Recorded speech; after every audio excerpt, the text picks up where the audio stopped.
Whoa! Welcome back to the studio. Ryan, A.K.A BloodShot Airbrushing. And we are back for another beginner's video.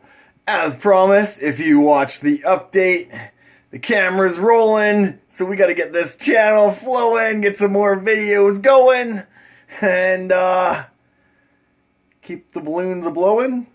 No, had to rhyme with something there. It's in the wee hours of the morning here. We are shortly upon 1 a.m. The cheese factor is high. Some say I do my best work at night. I might disagree. Alright guys, let's get back into our journal. As promised, we are going to talk about some hand positioning today. And a little disclaimer. This is just how I do it, alright? I've seen a lot of different ways to hold pens and pencils, and basically, that's what we're doing here, guys. The whole reason why the airbrush is built the way it's built is so that it can be a pen in your hand. And as we get on into addressing that, I will give you a little more insight as to the whole reasons why I hold it the way I hold it. You may want to tweak it. I almost suggest that you do. Make it your own. But this is going to give you some insights as to why, and then you can kind of adjust that accordingly. Let's get right into it. I'm going to slap you guys up on the tripod. And, where's my tripod? Alright, that's better. Now we got both hands free. I can be a little more liberal with my hand movements. No, I can be a little bit more explanatory as to what we are doing here today. And let's get set up. Set up a little bit. A little recap, which is always good. Some troubleshooting. We were playing with the paint, too thick, too thin. We started with some dots, little dots, big dots. Started with some blends, one way to the other. Line work. All great things to practice to master this tool that we call the airbrush. Some three-dimensional shapes. Some color blends, playing with colors. And today, which we kind of totally just bypassed, and I think it's pretty important, how to hold these things. And as I was alluding to earlier, it's much like a pen or a pencil. Now granted, I'm left-handed, so you may want to flip it if you're a righty. Might even see if I can play the camera work on this a little bit. Holding it in my hand very comfortably, just like I would do on a normal Tuesday. Yeah, I think it's Tuesday. Yeah, it's Thursday. 3 hours of the morning. Go to bed. I'm just going to sketch out something real quick. Paintbrushes, again, similar, but I tend to use my pinky a little bit more as a brace, because again, with a paintbrush, you start to want to float above your surface. When you press down too far, your brush tends to flare out. Depending on the brush that you're using, you might want that effect. But if you want tight lines, then having a pinky to brace your hand is always beneficial. Same goes for our airbrush, which may be more akin to a paintbrush than it is towards a pen or a pencil. But at the same time, I hold it just as if I was holding a pen. The only difference is, when I'm holding a pen or a pencil, I've got my index finger kind of on there, and that's kind of half of the control. You're doing a little bit of roll, a little bit of pull. With an airbrush, my index finger is now my trigger control. So I'm using my middle finger to now hold my airbrush. My other fingers can dangle freely, or they can sit down there and they can brace against the hose. But for the most part, it's just my thumb and my middle finger holding my airbrush, keeping it in place, and my index finger does all the trigger movement. Now, if it's more comfortable for you to roll your fingers in, roll your fingers in. If you want to keep them out, keep them out. This is the one-handed way that I hold an airbrush if I'm using a stencil or a shield like so, and I've only got one hand to hold the airbrush. That's typically how I do it. Now, if we are going into a two-handed version of the airbrush, and the only reason why one would do that is for, again, stability. When you're using a pencil, you've got your pencil on the paper as your stability point. With an airbrush, you are floating above. Sometimes, again, you can rest your pinky, you can rest your hand, you can use your other hand as a way to rest your hand on top of, and you can get that moving for some tight lines. What I like to do, guys, is what I was alluding to in my 5,500 subscriber update. Yes, we are growing strong, my airbrush wielding warriors in training, is the horns. So what I typically do is I'll take my index finger on my opposite hand and I'll put that right underneath my thumb, and I'll use my pinky of this hand, and this allows me to brace and move as I go, so I can get in nice and tight, or I can be a little further away. But that airbrush is no longer floating because we have contact with the surface. Now, this is where we get into the pinky pivot. Alright, cup of tea.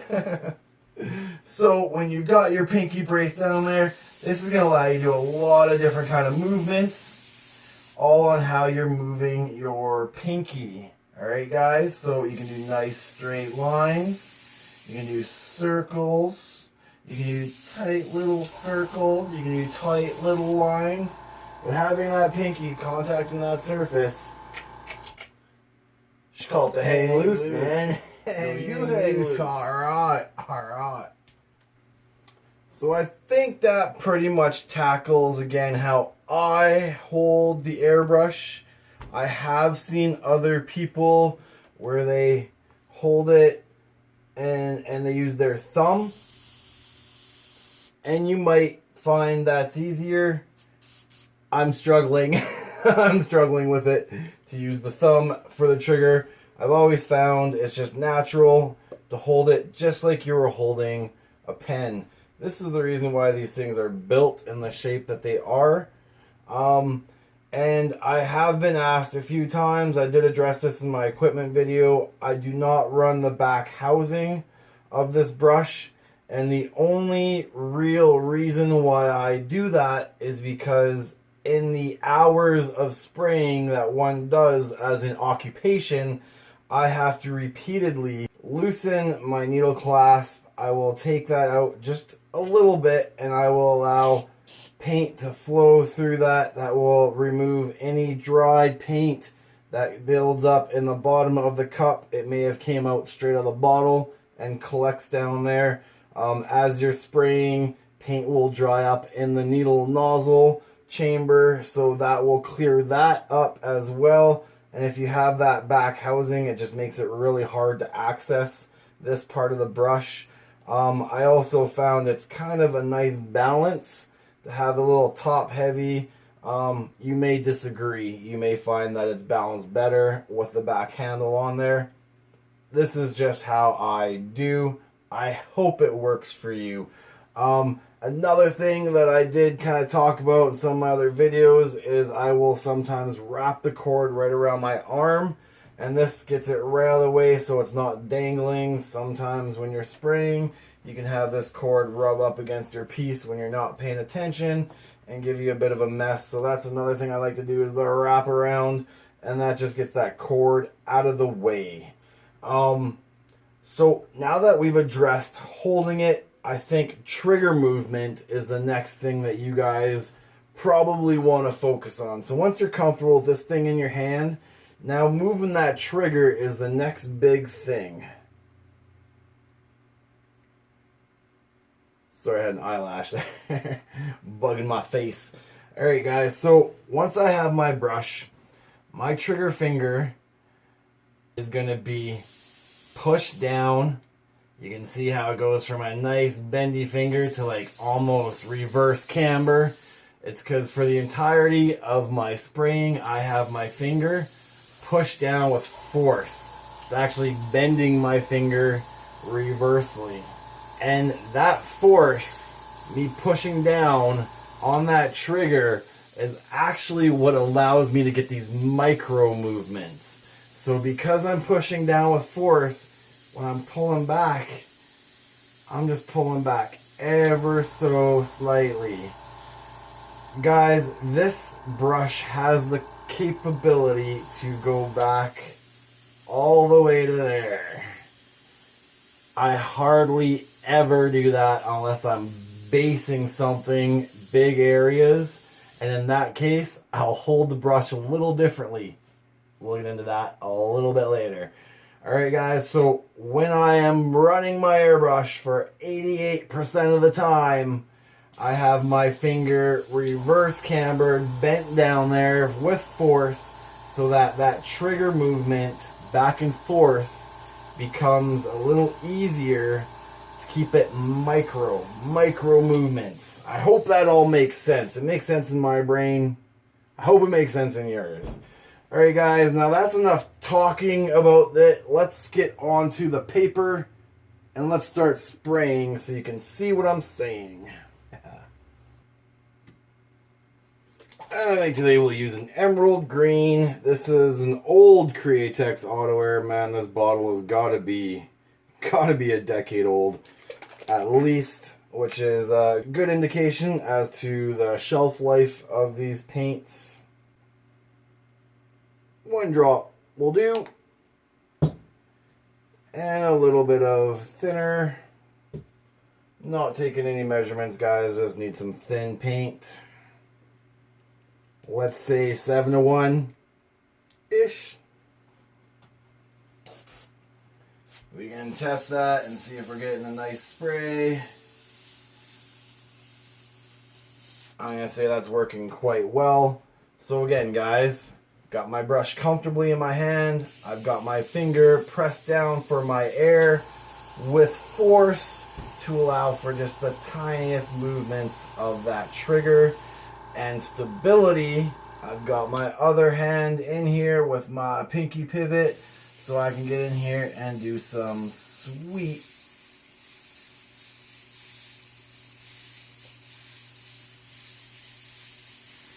BloodShot lettering. Alright, so as we were saying, this is how my pinky braces myself. This is how my trigger is held down. I hope that's giving you some insight. I really do. And the next thing we're going to do is we're going to blast in some paint. So now when I'm blasting paint, typically same way I hold it, but now this finger becomes a little less important because now all I'm going to do is I'm going to, again, this is another benefit to not having the rear of the brush, is now I can pull back and I can actually pull that needle further back than that trigger will ever allow it to go. So now I'm just holding my brush, allowing that. You gotta watch when you do pull that back, it does build some paint on your needle, and once you add air, keep that in mind. Troubleshooting as we go. Alright guys, so now all I'm doing is pushing for my air. That's it, just pushing my air, and I'm pulling back on just the needle. And that gives me, well, so much abundance of air and paint that I got one line out of it and that was done. But that's kind of the dilly. That's how I do it. When I'm doing bigger layers, I will just pull back on that and I will be able to get a whole bunch of paint sprayed out in a short amount of time. It's easier just to do it than to try to explain it. Now, when I am doing bigger volume areas, I tend to work with a thicker paint. I don't tend to thin it out. So, here we go.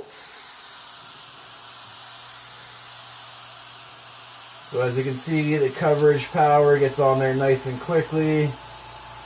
Not so much worried about a brace. Just trying to get that paint on there. And a nice coverage power. And you may have noticed when I was spraying that paint on there, I had both elbows tucked into my body and my whole body was swaying, right? I'm not sitting there trying to do just one arm. I'm on my whole body. My arms are tucked in for stability. Less movement on that airbrush is what we're looking for. So nice and stable, and my whole body is moving, getting some swaying going, and that allows me to do that nice fluid flow of paint in a relatively fast manner. Put that in your brain box. And I think the last thing that I really want to address with you guys today is something that is not commonly thought of, but something that I do all the time. And once we're talking about the stability of it all, it will probably make sense to you. But when I am doing my detail work, guys, when I'm doing long linear lines, I'll try not to do a line as I am. Take two.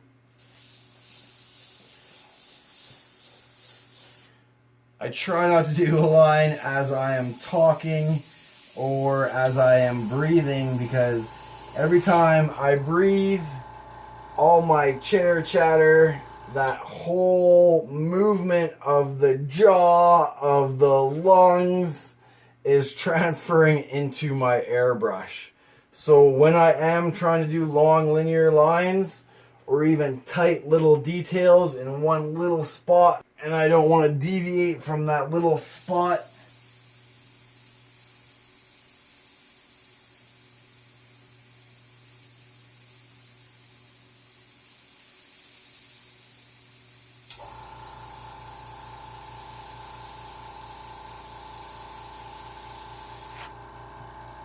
I hold my breath for as long as I can.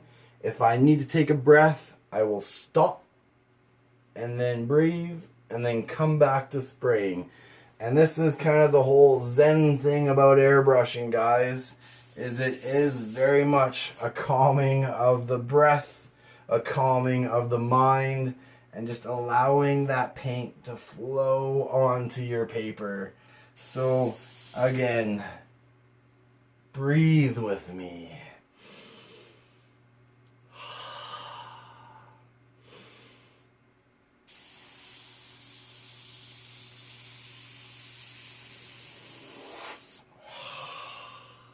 Alright, you move a little faster if you want. I hope that gives you, again, a little bit more of an insight as to what I do, how we get some of these things accomplished. If you have any questions, hit me up. If there's anything I missed here, hit me up. If you have anything to add, hit me up.